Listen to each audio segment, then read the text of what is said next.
Assalamualaikum warahmatullahi wabarakatuh. Innal hamdalillah nahmaduhu wa nasta'inuhu wa nastaghfiruh wa na'udzu billahi min shururi anfusina wa min sayyiati a'malina. May yahdihillahu fala mudilla lahu wa may yudlilhu fala hadiya lahu. Asyhadu an la ilaha illallah wahdahu la syarika lahu wa asyhadu anna Muhammadan abduhu wa rasuluh la nabiyya wa la rasula ba'dah.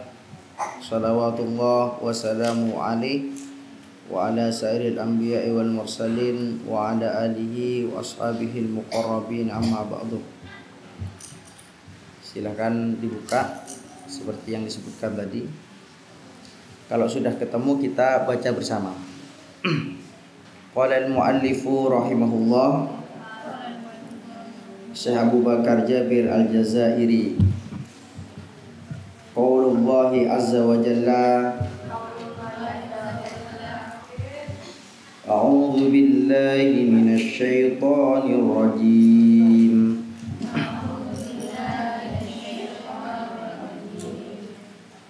Bismillahirrahmanirrahim.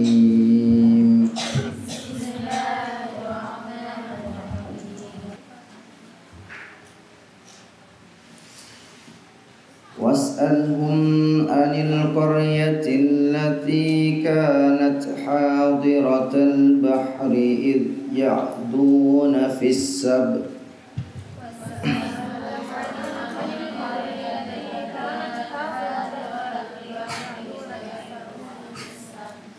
إذ يعضون في السبت إذ تأتيهم حيتانهم يوم سبتهم شرعا ويوم لا يسبتون لا تأتيهم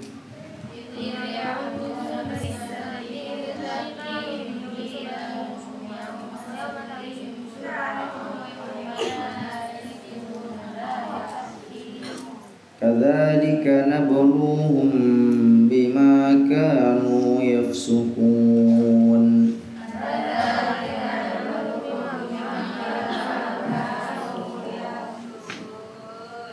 Was'alhum, dan tanyakanlah kepada mereka Bani Israel, anil qaryati, tentang suatu desa atau suatu tempat, allati kanat hadiratan bahr, yang dulu menempati pinggir pantai, pinggir laut atau tepi laut. Id ya'duna fis sabti, yang mana mereka itu melakukan kemaksiatan, dalam artian melampaui batas. Mereka tidak mengikuti apa yang diperintahkan oleh Allah. Itu ya duna fis sabti, pada hari Sabtu. Il ta'tihim, padahal ketika itu pada hari Sabtu itu datang kepada mereka hitanhum, yaitu ikan-ikan mereka kepada mereka, yauma sabatihim, pada hari Sabtu, syurra'an, dalam keadaan mengapung. Wa yauma la yasbituna la ta'tihim, dan pada hari la yasbituna, yang bukan hari Sabtu, berarti hari-hari yang lain, itulah ta'tihim, tidak datang kepada mereka. Kadzalika nabluhum bima kanu yafsukun, yang demikian itu kami uji mereka, bima kanu yafsukun, disebabkan mereka berlaku fasik. Surat Al-A'raf ayat 163. Ini cerita tentang Bani Israel. Ketika itu Allah perintahkan kepada Bani Israel, orang Yahudi orang Yahudi untuk beribadah pada hari Sabtu. Berarti peribadatan itu hari Jumat orang Islam, pada Sabtu orang Yahudi, Ahad orang Nasrani. Orang Yahudi itu diperintah untuk ibadah pada hari Sabtu dan meninggalkan pekerjaan pada hari Sabtu. Tiba-tiba diuji oleh Allah dengan ikan yang menggoda, ngapung-ngapung di pinggiran pantai. Ini kalau hari Sabtu banyak ikan. Giliran bukan hari Sabtu, pas lagi gak ibadah, sembunyi ikan. Diuji oleh Allah. Nanti kita baca di syarah ini asyarhu penjelasan qaulullah ta'ala. Ini firman Allah Subhanahu wa taala, was'alhum 'anil qaryati allati kanat hadiratal bahr. Ai ala syatihi, yaitu orang yang berada di pinggirannya. Syati itu tepi di pantai. Wal qaryati, dan ada di desa. Hiya al-ailah, hiya ailah. Nama desanya itu Ailah atau Tobariyah. Itu nama desanya, yaitu di Ailah atau Tobariyah. Mungkin kalau sekarang itu Tiberias ya. Tiberias. Wal matlubu minar Rasul sallallahu alaihi wasallam, dan yang diminta dari Rasulullah sallallahu alaihi wasallam ayyas'alhum humul yahuda, untuk menanyakan kepada mereka siapa, yaitu orang Yahudi. Wa qauluhu ta'ala, yang mana orang Yahudi dulu itu ya'duna fis sabti, ketika hari Sabtu itu mereka malah bermaksiat, diperintah oleh Allah untuk taat beribadah, mereka tidak mau. Seperti apa tidak maunya? Jadi ya'taduna idh haramallahu ta'ala alaihimus saydal huti yaumas sabti. Allah ketika itu mengharamkan kepada mereka untuk menjaring ikan pada hari Sabtu. Ikannya adalah saydal hut. Ini ikan paus. Yang datang itu bukan teri gitu kan, ikan tongkol bukan, yang besar-besar, ikan paus. Sekiranya nangkap satu cukup 1 minggu, atau bahkan bisa cukup 1 bulan. Itu banyak pada hari Sabtu tadi. Tapi mereka melanggar. Caranya apa? Fahtalu fi soidihi. Mereka ngakalin dalam menjaringnya. Cara mengakalinya gimana? Fawadha asyiraka yaumas sabti wa akhadaha mamlu'atan yaumal ahadi. Mereka itu meletakkan jaring pada hari Sabtu. Pagi misalnya, pagi taruh. Oh nanti ibadah. Kalau begitu, kita kan dilarangnya itu hari Sabtu. Kalau kita menjaring hari Sabtu, niat menjaring, berarti tidak boleh. Kalau saya menjaringnya hari Ahad, berarti boleh. Pikirannya orang Yahudi ketika itu, Bani Israel ketika itu. Hanya taruh itu jaring, ditaruh jaring sekeliling. Sekiranya nanti ada ikan yang datang, ikan paus datang, mereka terjebak di dalam jaring tersebut. Barulah diambil pada hari Ahad. Ini siasatnya mereka. Jadi diakal-akalin. Hukumnya tadi diakal-akalin. Wa qauluhu ta'ala, dan firman Allah Subhanahu wa taala, itta'tihim hitanuhum yauma sabtihim. Datang setelah ditaruh jaring tadi, datanglah ikan paus tadi pada hari Sabtu masuk, yaitu allati huwa yaumu ibadatin wa tarkul amali, yang mana pada hari Sabtu itu adalah hari ibadah mereka dan hari untuk meninggalkan pekerjaan. Jadi fokus ibadah hari Sabtu, perintahnya kepada Bani Israel. Ta'tihim syurra'an, waktunya bukan bekerja malah datang banyak sekali mengapung-apung dan menggoda mereka. Ai zahiratan ala sathil ma'i tughrihim binafsiha. Jadi nampak di atas, di permukaan laut tadi. Wa yawma la yasbituna, sedangkan pada hari yang bukan hari Sabtu, huwa sairul ayyam, yaitu semua hari, berarti hari Ahad, Senin, Selasa, Rabu sampai Jumat. Sampai Jumat itu tidak ada ikan.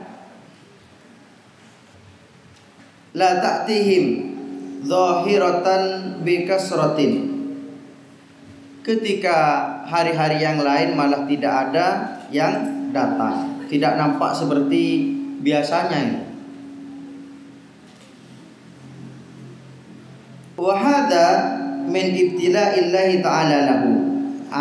Semua ini terjadi itu karena apa? Sebagai ujian dari Allah Subhanahu wa taala terhadap mereka Bani Israel. Kira-kira mereka itu Bani Israel itu akan taat tidak dengan ujian tadi itu, diperintah untuk ibadah tapi diuji dengan ikan yang banyak. Kira-kira taat tetap ibadah tidak? Ini ujian Allah. Idzu qala azza wa jalla kadzalika nabluhum bima kanu yafsukun, yaitu fa fisquhum walladhi sababun lahum hadhil fitnatu. Kefasikan mereka yang menjadi sebab fitnah ini, terjadinya fitnah ini. Fasik apa sih? Fasik itu adalah orang yang senantiasa senang melakukan kemaksiatan, fasik.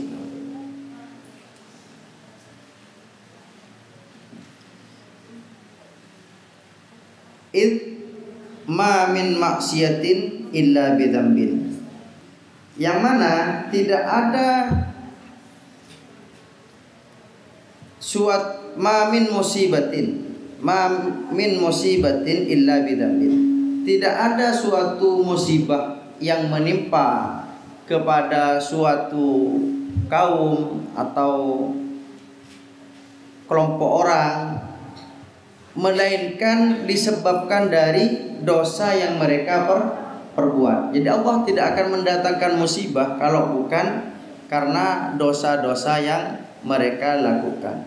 Jadi apa yang terjadi, fenomena yang terjadi baik di Indonesia maupun yang terjadi di luar itu tidak terlepas dari dosa yang dilakukan penduduknya.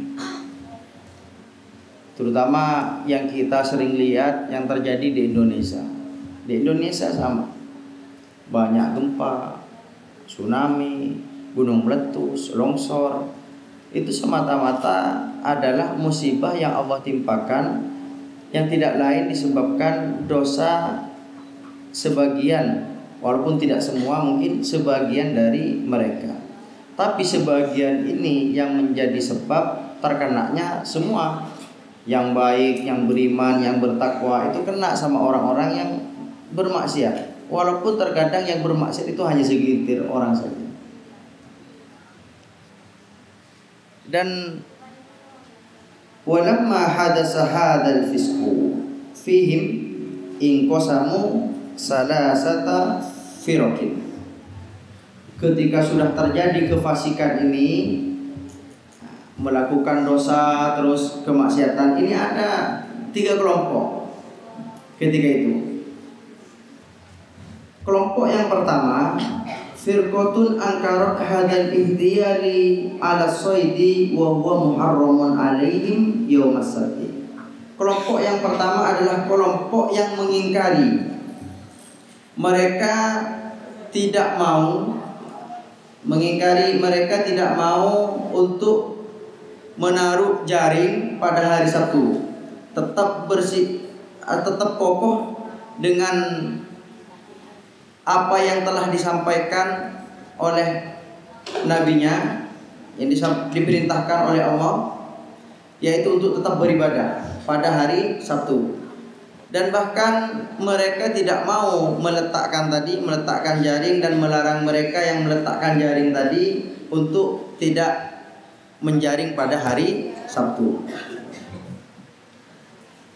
Fawada'ahu musyiraka litamtali'a huwas saydanaf sahu. Jadi menaruh jaring agar penuh jaringnya tadi, penuh dengan sendirinya. Nanti penuh dengan ikan tanpa harus orang tadi memang sengaja menjaring. Niatnya bahkan begitu. Jadi itu diingkari oleh kelompok yang pertama. Adapun kelompok yang kedua adalah kelompok yang EGP, emang gue pikirin. Firqatun sakatu aisina min ruju'ihim ilal haqqi wa taubatihim. Orang yang diam saja. Jadi berpikir sudahlah, nafsi sendiri-sendiri. Lagian kalau dia dosa bukan tanggungan saya. Lagian kalau dia melakukan maksiat ya bukan urusan saya, yang dosa dia. Nah, ini tipe yang kedua, yang tidak peduli. Ada kemungkaran di depan mata tetapi tidak mau menegurnya. Urusan dapur dia, jadi tidak perlu saya ganggu. Ini yang pertama. Atau bisa jadi yang kedua, mereka EGP tadi karena sudah merasa putus asa duluan. Walaupun saya tegur, saya ingatkan, tidak bakal berubah juga. Ya sudah, ngapain saya tegur? Sudah merasa putus asa duluan. Ini kelompok yang kedua. Adapun kelompok yang ketiga, wa firqatun istamarat ala tiyaris saidi. Kelompok yang ketiga ini adalah kelompok yang senantiasa menjaring ikan. Jadi tetap dijaring ikannya. Hari Sabtu tetap. Ada yang mensiasati, ada yang memang sengaja menjaring langsung ke tempat tadi.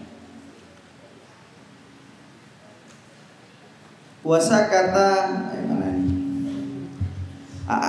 fa akhbara ta'ala, dan Allah memberikan kabar annahu najjal firqatal munkirata, dari yang tiga kelompok tadi, mana yang Allah selamatkan, yaitu kelompok yang pertama yang mengingkari terhadap kemaksiatan tersebut, yaitu tetap menjaring, menaruh jaring pada hari Sabtu. Adapun kelompok yang kedua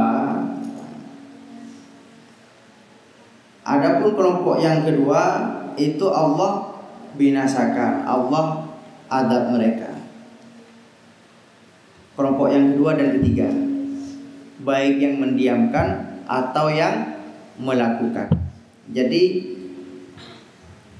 wa ahlakal ladzina zalamu bil ihtiyali ala saidi, dan Allah membuat mereka mencelakakan orang-orang yang zalim dengan cara mensiasati dalam menjaring tadi. Dan yang kedua, orang yang diam terhadap kemaksiatan tadi, berarti yang melakukan dan orang yang diam juga kena. Itu qala ta'ala, ketika Allah Subhanahu wa taala berfirman, fa anjaynal ladzina yanhauna 'anis su'i, dan Allah selamatkan orang-orang yang mencegah dari perbuatan buruk. Wa akhadhana alladziina zalamu, dan kami jadikan orang-orang yang zalim, kami berikan kepada orang-orang yang zalim bi'adzabin ba'isin, dengan azab yang pedih. Bima kanu yafsukun, disebabkan mereka fasik. Hikmah yang bisa diambil dari ayat ini adalah kita perlu berhati-hati tentang sesuatu yang haram. Jangan sampai kita mensiasati suatu yang haram biar menjadi mubah. Dan ini banyak terjadi di sekeliling kita, termasuk hal-hal seperti jual beli, pinjam yang nanti membawa kepada riba. Biar gak riba ini gimana? Diakalin itu biar tidak terkesan riba. Ini kayak akad jual beli, padahal tetap riba.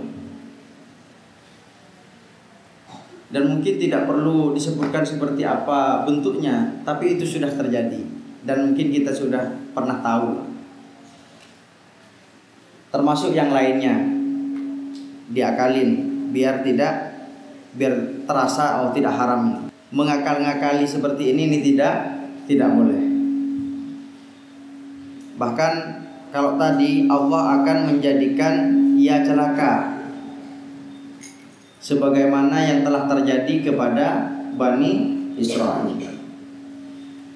Terus hikmah yang kedua,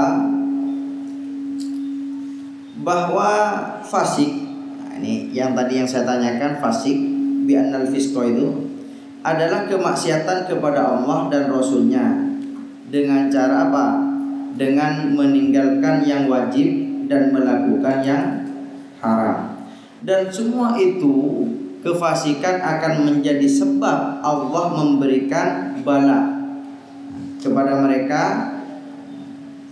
yang bala tersebut, ujian tersebut akan menghancurkan mereka, akan membinasakan mereka. Itu hikmah yang kedua. Hikmah yang ketiga, bahwasanya amar ma'ruf dan nahi mungkar itu menjadi sarana atau solusi seseorang itu bisa selamat dari azab Allah. Jadi kalau ternyata ada kemungkaran di sekeliling kita, itu jangan diam. Karena apa? Karena disampaikan oleh Allah, wattaqu fitnatan la tusibanna alladziina zalamu minkum khassah.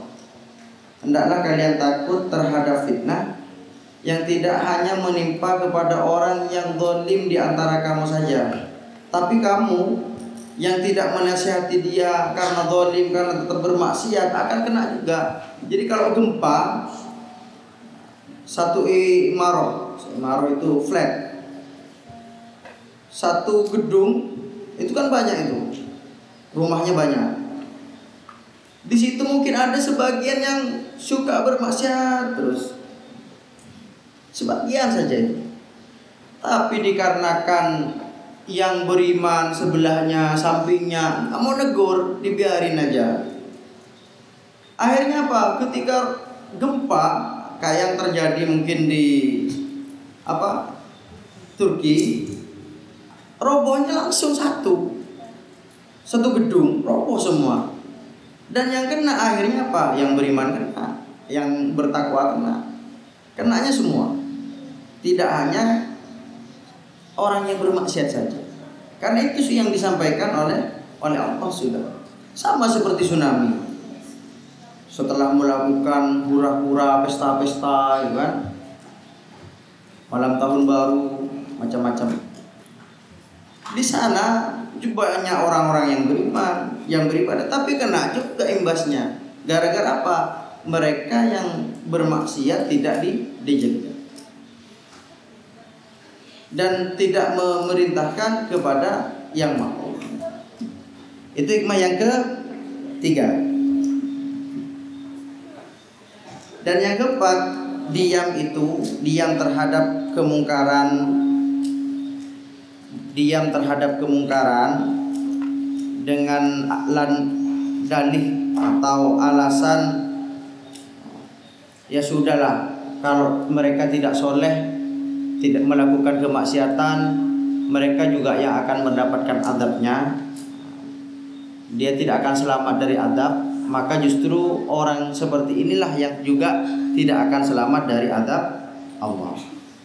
Itu 4 hikmah yang bisa dipetik dari ayat dan kisah yang terjadi pada Bani Israel yang tinggalnya di Ailah tadi.